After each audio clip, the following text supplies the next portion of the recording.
Apabila seorang wanita yang sudah pernah menikah lalu berpisah ya dan merencanakan menikah lagi, tapi dari pihak keluarga kurang merestui karena alasan jauh, akan tetapi tetap bersikukuh untuk menikah, apakah berdosa? Jazakallahu khair.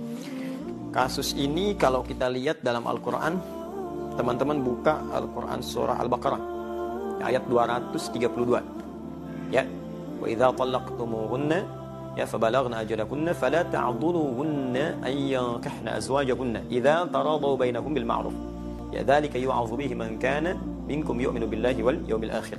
Baik, kata Allah, bahkan di ujungnya dzalikum azkalakum athhar ya. Nah, Allah menyampaikan jika seseorang laki-laki pernah mentalak perempuan ya, cerai di sini, suami istri bercerai. Nah, kemudian yang perempuan itu berniat ingin nikah lagi. Dia punya calon pengen nikah lagi, tapi bukan karena cerai ini karena faktor orang ketiga, bukan. Kalau itu minta cerai karena alasan dari orang lain, itu dosa hukumnya. Kan orang perempuan yang minta cerai bukan pada hal yang dibenarkan oleh agama, tidak dibenarkan secara syariat, maka diharamkan baginya mencium bau surga. Hati-hati. Ya, jadi perempuan-perempuan hati-hati. Kecuali kalau syarat satu dibenarkan. Ya, kalau dari perempuan misalnya minta mengajukan khulu' karena perilaku laki-laki misal, mohon maaf, dibuktikan secara meyakinkan menzalimi secara fisik, ya, bisa menyebabkan misalnya fisik terluka, bisa mengancam kepada nyawa, ya. Atau yang kedua bisa mengancam kepada iman, ada yang ke fisik ada kepada iman. Pada iman itu dilarang sholat, disuruh minum minuman, disuruh mabuk, disuruh macam-macam yang buruk lah ya. Nah itu terancam itu dan tidak bisa dinasihati, tidak bisa difasilitasi, tidak bisa ditengahi. Maka boleh mengajukan khulu namanya ya untuk perpisahan. Nah ada yang kedua kasus suami menceraikan istri karena alasan tertentu. Nah kata Al-Quran, kalaupun kemudian terjadi perpisahan itu, lalu si perempuan mendapatkan calon yang dia lihat bisa menjadi imam yang baik, kan? Persyaratan kebaikan terpenuhi secara syar'i, maka nasihat Al-Quran pada ta'dhuluhunna, kata Allah, hei para wali, jangan persulit mereka untuk menikah. Ya, beri jalan.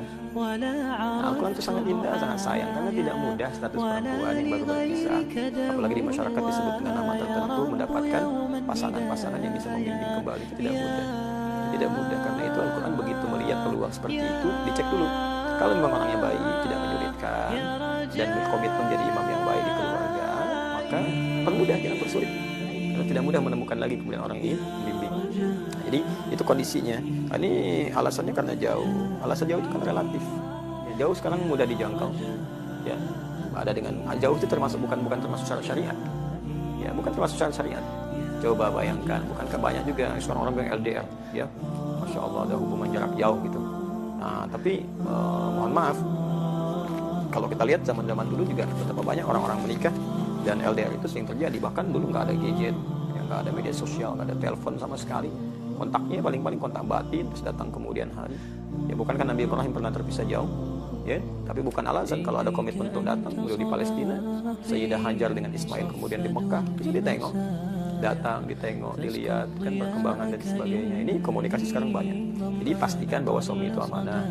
Ya, kemudian juga bisa memberikan nafkah yang cukup, sifatnya terpercaya, ya, kemudian juga bisa melindungi, memberikan kasih sayang. Kalau itu terpenuhi maka keluarga memudahkan. Saya kira begini, ini yang bertanya, kalau ini akhwatnya, jelaskan ke keluarga dengan baik, jangan berkonflik, jelaskan dan berikan keyakinan.